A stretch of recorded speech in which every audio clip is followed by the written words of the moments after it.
Well, hello everyone, it's me, it's Mary, or Hawk. Today is Friday, the 19th of January, 2024. Today I wanted to talk to you guys about all things self-love and self-care, both spiritually and magically, as well as non-magically or mundanely. I wanted to say that this video will be rambly and stumbly, just as a disclaimer, because my ADHD medication wore off, if I'm being really real and honest, and I'm also autistic, so, you know, articulation can be hard, but if you'll just bear with me and just try to, like, understand me and listen to me when I talk about self-love and self-care in this video, that'd be really great. And if you get nothing else out of this video, I hope you realize that taking care of yourself is productive. You are worthy of love, respect, care, your needs being met, and all those things and more. And even if no one else understands or gives that to you, know that you can give that to you. You can give that to yourself. Yes, you are worthy of it, and go out there and love yourself. So, that being said, I wanted to say that this video is also a devotion to the goddess Astarte. I am pagan, and, you know, as a pagan, she is a goddess, for me anyways, she is a goddess that I worship and devote myself to, or at least try to, my neurodivergence allowing, but you know, she's a Phoenician and Canaanite goddess of love, sensuality, beauty, passion, war, and hunting, among other things. So, you know, I just wanted to devote this video to her because normally at this time I'd be doing my little devotional divination session with her, which I may do on camera for you all, so you guys can get some messages from the goddess as well. In addition, I will most likely be walking you through, either in this video or a follow-up video, on a spell candle that you can do and light whenever you need a little boost of self-love and self-care. I will also be listing off or reading off some things that you can do to love yourself and take care of yourself, things that might inspire you in your own life and practice and or adapt for your needs personally. So I hope this intro wasn't too awkward. Hope you didn't click off. If you did, that's totally fine, but if you're still here, thank you. And let's get into listing off some of the things you can do for yourself to take care of yourself and to love yourself, because again, taking care of yourself is very productive. So number one, what you can do is to light some candles or some incense. Obviously ventilate the area if you're going to light incense, because the smoke could be hard on people with allergies or pets. Be wary of what type of incense you're burning in case you have like a cat or something, or like a dog who might be allergic to certain herbs or smells. So just, but in general, like if you're in like a well-ventilated area and it's not like a dangerous scent for that your pets, lighting some candles or incense and engaging in some aromatherapy can be very useful for loving the self. You know, scent is something most humans are very connected to, and it can evoke memories, it can evoke a lot of feelings, and picking a scent profile or like scent in general that really resonates with you and makes you feel happy, makes you feel loved, makes you feel like your best, most confident self, picking something that resonates with you especially is very important.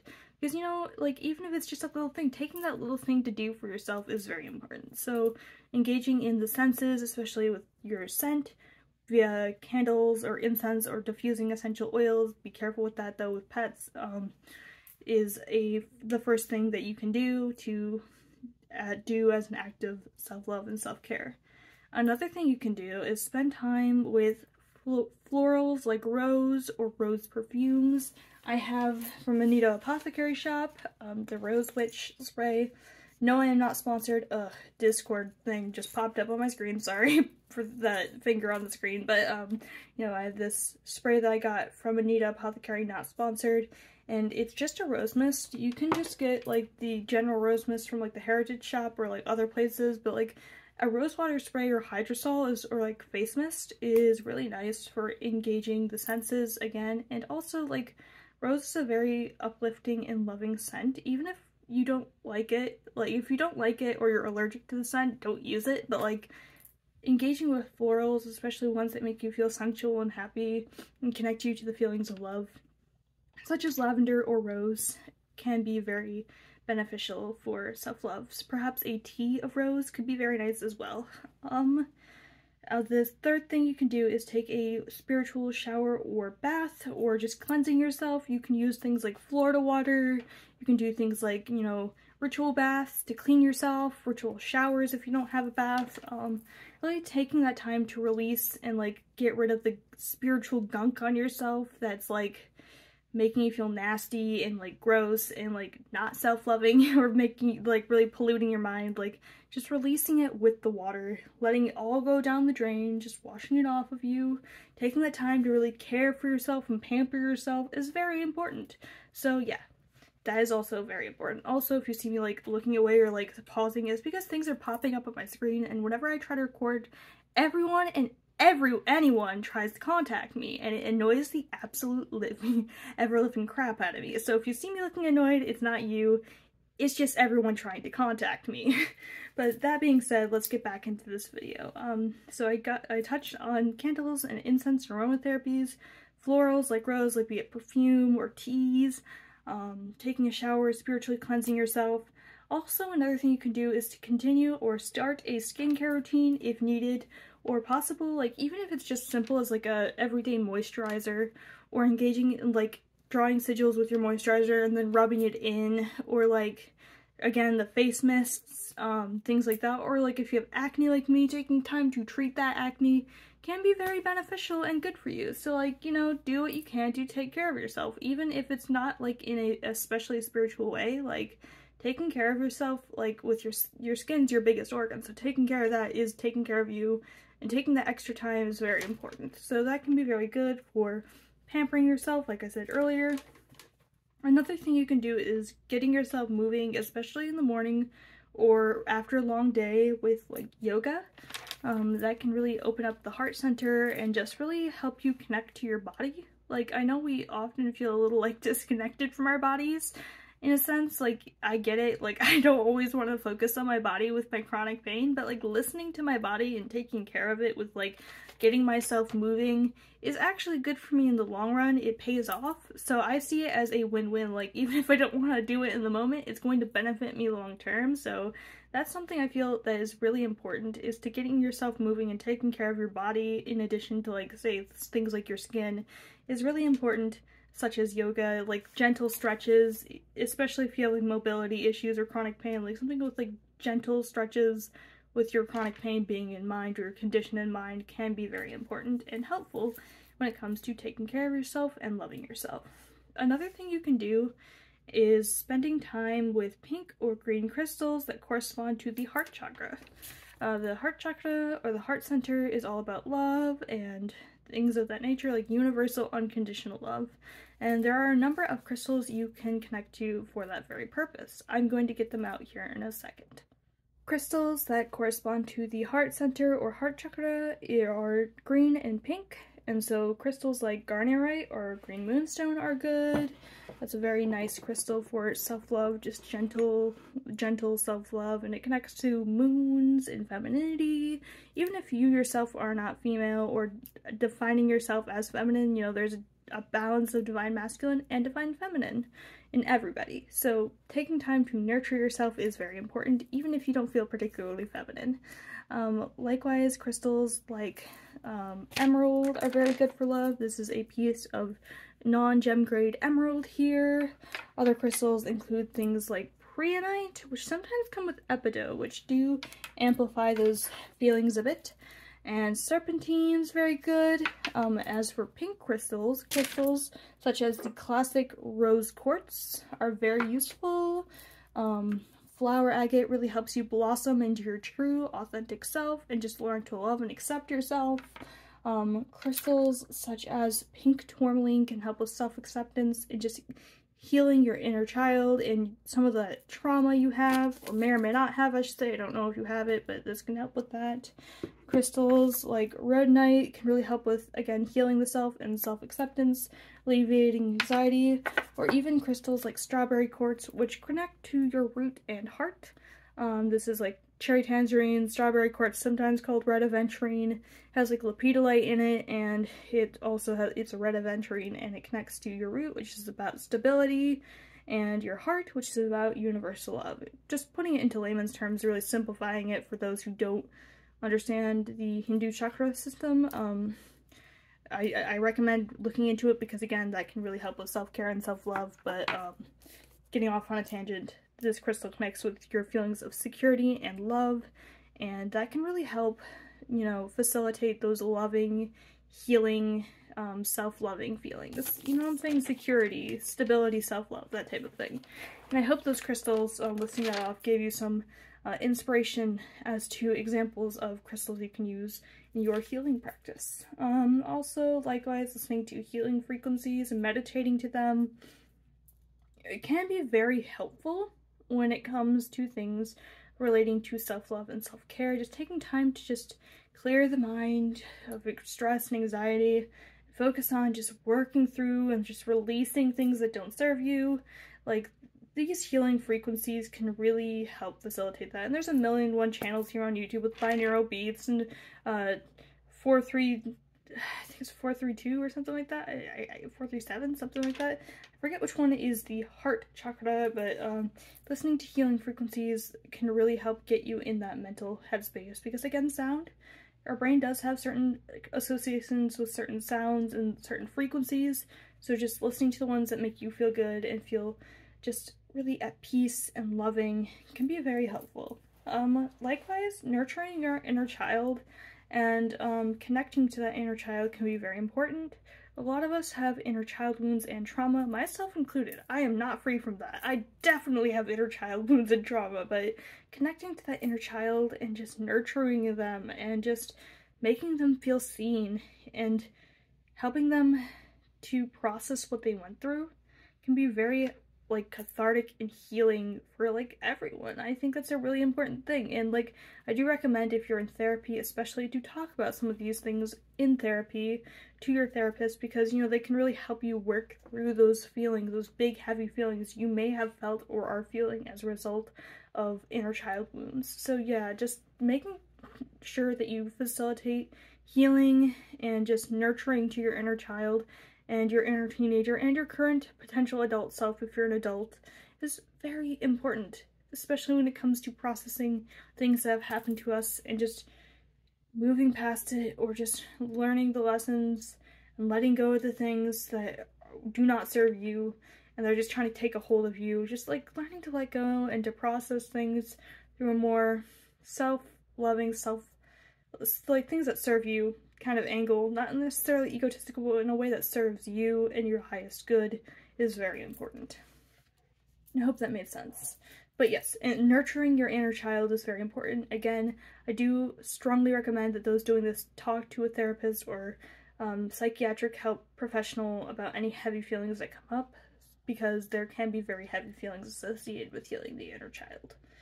Another thing you can do for self-love is like cooking or baking foods and desserts for yourself, really nourishing that sense of taste. Even if it's just like healthy food, that's valid too. It doesn't have to be like unhealthy food or anything like that, but like, you know, taking time to make something that like is your trying to recreate that favorite dessert your grandma made, or something like that. Just like nurturing yourself with something that really means a lot to you in this way of the sense of taste can be very important and very self-loving. Taking that time to indulge your senses like that is very self-loving. So nourishing your body and indulging your senses like that is something, by way of making foods or just baking desserts, can be very nice. Another thing you can do is drink calming tea, like I kind of said in the second point, with drinking rose tea or floral tea that you are not allergic to. Just, you know, drinking a calming tea or something that has nervine properties, of course being careful if you are nursing or pregnant, can be very, very beneficial. Just soothing the nerves. To take like chamomile tea is something I find is especially good. Of course, be wary if you are pregnant, nursing, or have ragweed allergies, but chamomile is very nice for just calming the nerves, getting that peaceful, calming, loving feeling in, just instilling that feeling and just releasing some of that tension that you've built up throughout the day or throughout your life is very, very beneficial and self-loving. Another thing you can do, and this is especially calling out to the people with like me with depression and also ADHD, getting back into the routine of brushing your teeth. I know this may seem really obvious to some people, like, what, you don't brush your teeth? Well, I used to and do currently struggle with that quite a bit, actually, as a result of my depression. When I fall out of it, like, it doesn't become a routine, it doesn't become a habit, and, like, I just kind of forget and like that's not good for me. So like remembering to brush your teeth and doing things that might seem obvious but are very necessary to taking care of yourself is very self-loving, because again, taking care of yourself is productive. Another thing you can do if you are of the pagan affluence or the witchy affluence, or you are willing to experiment with that type of thing, is connecting to Venusian or Venus deity energies or beings, such as Aphrodite, Freya, Astarte, Ishtar, Venus, and so forth and so on. If you're comfortable with that, that can be very good and just like really connect you to that divine sense of love, like love in a divinity sense. Like connecting to that can be very self-loving because it can connect you to those really strong feelings of love if you are ready for it, of course, and it can really, they can really guide you. I found Astarte really has helped me with really accepting myself and loving myself and just self-love, self-acceptance, and being more confident and not being afraid to put my foot down, not being afraid to say no and to have boundaries. Like, that is a very important thing for everyone, and I feel like Astarte has really helped me with those things and just really getting myself out there and sharing my voice with you all. So like connecting to a Venusian deity can really, really be beneficial for that, or just deity in general, even if it's not a Venusian one, even if you're, say, connected to a goddess like Hecate, or perhaps not even a goddess. It could be a god. It could be, say, a god such as Hades, or, let me think, if you're of the, Norse variety, maybe a god like Loki. Who knows? Whatever floats your boat. It doesn't have to be Venusian, doesn't even have to be a goddess. Connecting to deity can be a very self-loving thing as well, because they can teach you a lot. They can guide you, and if you're not comfortable with deities, just listening to your intuition and your spiritual team is very important otherwise. And if not your spiritual team, at least your intuition. You know what I'm saying?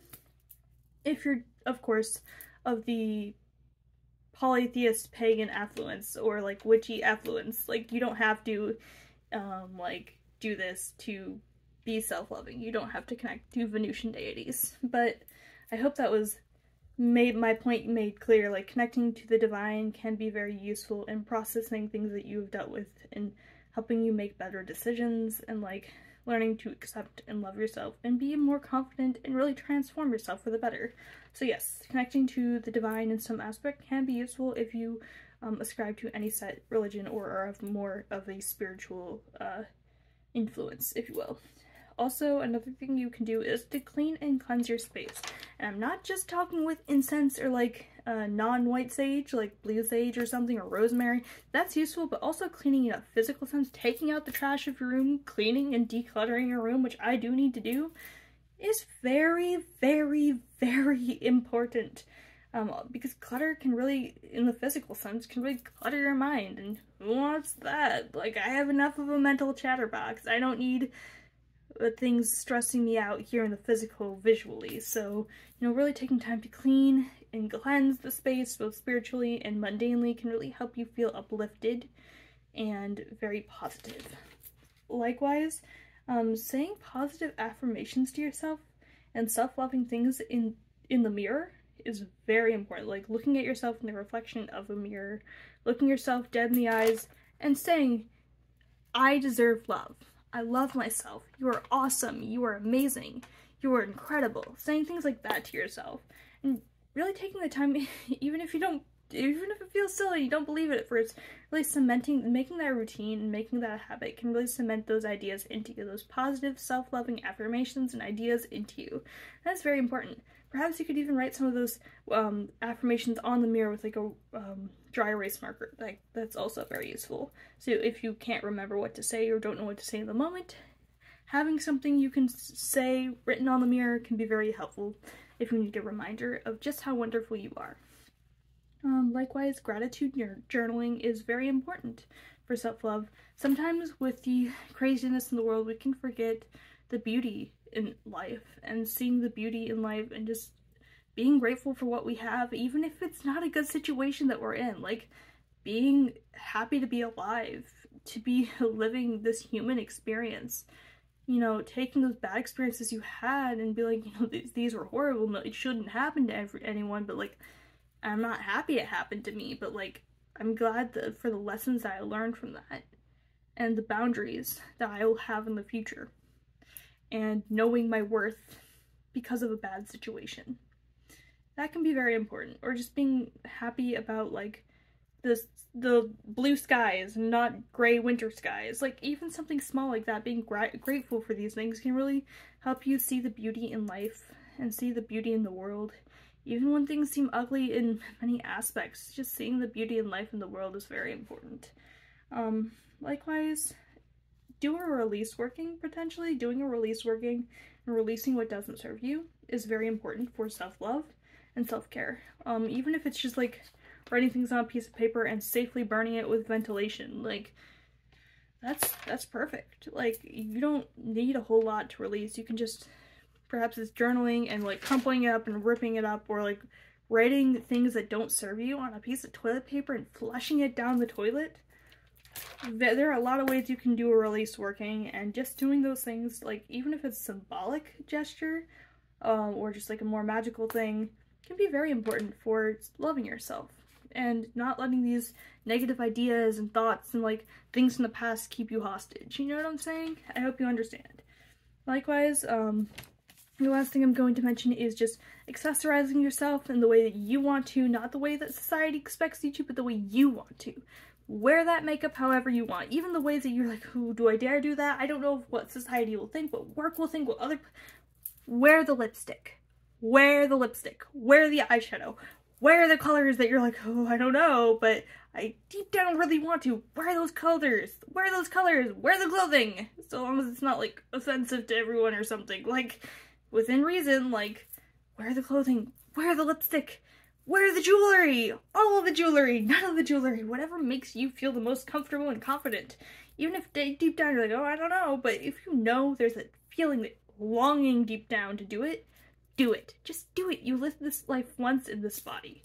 You only live life once, unless like you're resuscitated or something. You live life once. So taking that time to love and care for yourself is very important. So please, please, please just do the thing that you have longed to do in life.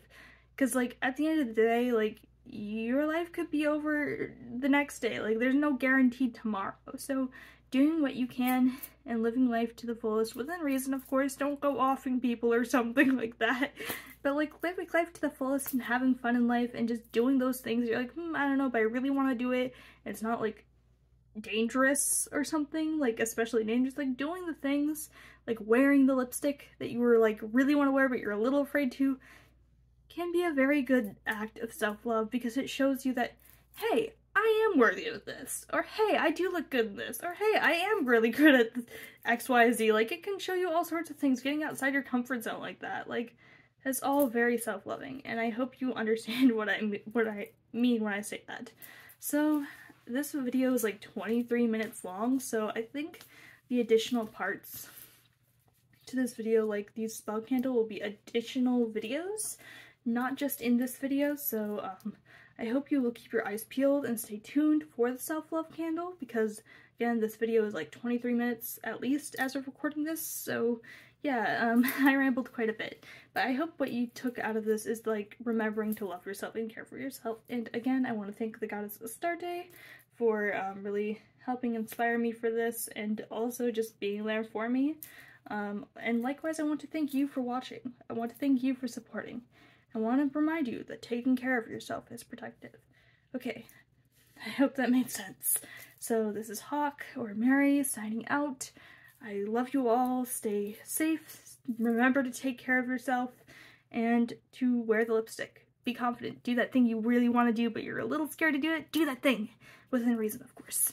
And yeah, stay magical. Thank you for coming along with me on this part of my journey. And remember to love yourself.